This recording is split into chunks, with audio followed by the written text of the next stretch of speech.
कभी सोचा है कि हमारी आदतें, हमारा बर्ताव, आखिर ये सब बनता कैसे है? चलिए आज बीएफ स्किनर के ऑपरेंट कंडीशनिंग के सिद्धांत को समझते हैं। ये एक ऐसा कमाल का आइडिया है जो हमारे हर काम के पीछे छिपे क्यों का जवाब देता है। हम सब इस बात से गुजरते हैं, क्यों कुछ आदतें इतनी पक्की हो जाती हैं कि छूटने का नाम ही नहीं लेती, और वहीं कुछ अच्छी आदतें हम चाहकर भी शुरू नहीं कर पाते।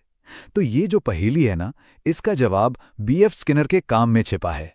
तो हमारे आज के सफर में हम देखेंगे कि हम कोई काम बार बार क्यों करते हैं, वो मशहूर स्किनर बॉक्स आखिर था क्या, रीइंफोर्समेंट और पनिशमेंट में जमीन आसमान का क्या फर्क है, इनाम देने के पीछे क्या नियम काम करते हैं, इसे क्लासरूम में कैसे इस्तेमाल किया जाता है, और आखिर में स्किनर की ये थियरी आज भी इतनी जरूरी क्यों है। तो चलिए सबसे पहले सवाल से शुरू करते हैं, हम कोई भी काम बार बार क्यों करते हैं। इस सवाल के जवाब में ही मनोवैज्ञानिक बीएफ स्किनर का वो जबरदस्त आइडिया छिपा है। इसे कहते हैं ऑपरेंट कंडीशनिंग।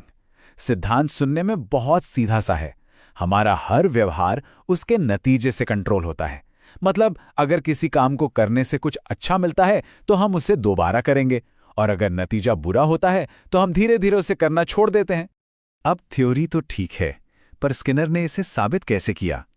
यहीं पर एंट्री होती है उनके मशहूर एक्सपेरिमेंट की, जिससे दुनिया स्किनर बॉक्स के नाम से जानती है। तो चलिए इस बॉक्स के अंदर झांक कर देखते हैं।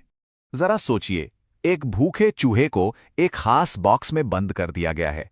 वो बेचारा इधर उधर घूम रहा है और गलती से उसका पंजा एक लेवर पर पड़ जाता है। क्लिक! और ये क्या? अचानक खाने की एक गोली बाहर आ जाती है।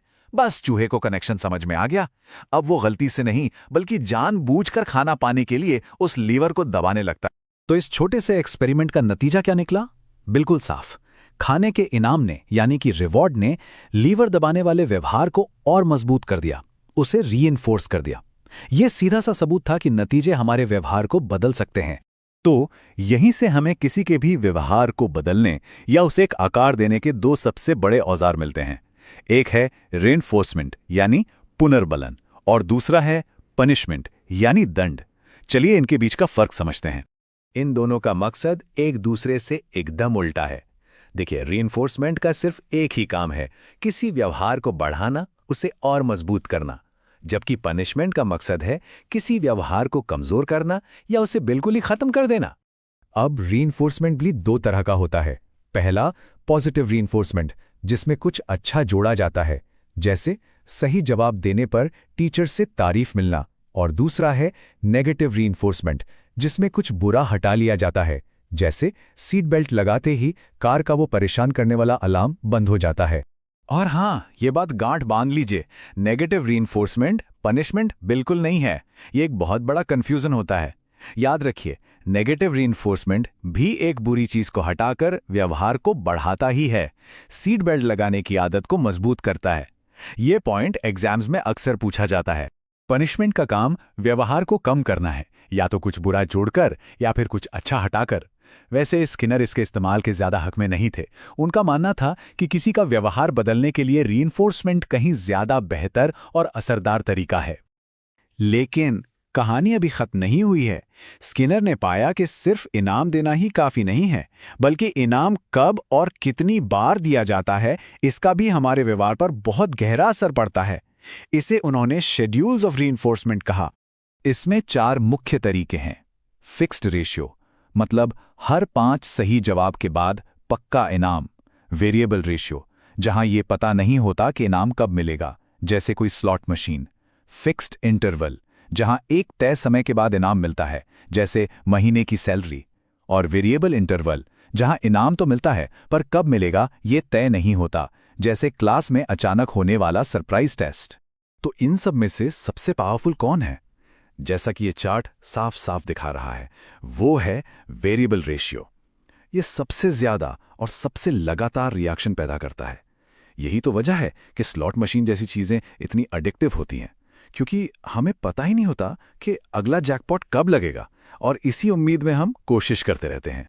ठीक है, ये सब तो हुई थियोरी की बातें, पर असल जिंदगी में, खासकर एक क्लासरूम में, इसका क्या काम है? चलिए अब इसके एजुकेशनल पहलू पर नजर डालते हैं। असल में क्लासरूम में ये सिद्धांत हर तरफ हैं। टीचर की तारीफ, चार्ट पर मिलने वाले स्टार्स या अच्छे ग्रेड्स, ये सब पॉजिटिव रीइंफोर्समेंट के बेहतरीन उदाहरण हैं। जब इनका सही और लगातार इस्तेमाल होता है तो ये न सिर्फ स्टूडेंट्स के व्यवहार को सही दिशा देते हैं, बल्कि उनका आत्मविश्वास और सीखने में दिलचस्पी भी बढ़ाते हैं। तो चलिए अब आखिर में स्किनर के काम को थोड़ा और गहराई से देखते हैं, समझते हैं कि इसकी आलोचना क्यों होती है और एक फाइनल नतीजे पर पहुंचते हैं। स्किनर के ऑपरेंट कंडीशनिंग को अक्सर पावलोव के क्लासिकल कंडीशनिंग से अलग समझा जाता है, और फर्क सीधा सा है। स्किनर के लिए सीखना एक वॉलंटरी प्रोसेस है जो नतीजों पर आधारित है, जबकि पावलोव के लिए सीखना एक इनवॉलंटरी प्रोसेस है जो दो चीज़ों के जुड़ने से होता है। हाँ, ये थ्योरी परफेक्ट नहीं है, इसकी भी कुछ सीमाएं हैं। इसकी सबसे बड़ी आलोचना ये है कि ये इंसान की अंदरूनी प्रेरणा, उसके विचारों और भावनाओं को पूरी तरह नज़रअंदाज कर देती है। ये सिर्फ बाहरी दिखने वाले व्यवहार पर फोकस करती है, इसलिए ये क्रिएटिविटी जैसी चीज़ों को ठीक से नहीं समझा पाती। लेकिन इन सब के बावजूद स्किनर का जो मूल मंत्र है वो आज भी उतना ही सच है, जैसा कि उन्होंने खुद कहा था, किसी भी काम के नतीजे उसके दोबारा होने की संभावना पर असर डालते हैं। बस यही एक लाइन उनकी पूरी थ्योरी का निचोड़ है। तो अगर एग्जाम की तैयारी कर रहे हैं तो ये 4 बातें जरूर याद रखिएगा। स्किनर मतलब ऑपरेंट कंडीशनिंग, पॉजिटिव रीइंफोर्समेंट सबसे जरूरी माना जाता है, वेरिएबल रेशियो सबसे असरदार शेड्यूल है, और सबसे बड़ा नियम, हमारा व्यवहार हमेशा उसके नतीजों से ही कंट्रोल होता है। अब जब हम ये सारे नियम और सिद्धांत जान गए हैं तो एक सवाल सोचने पर मजबूर करता है, हमारी ये दुनिया असल में कितनी बड़ी स्किनर बॉक्स है?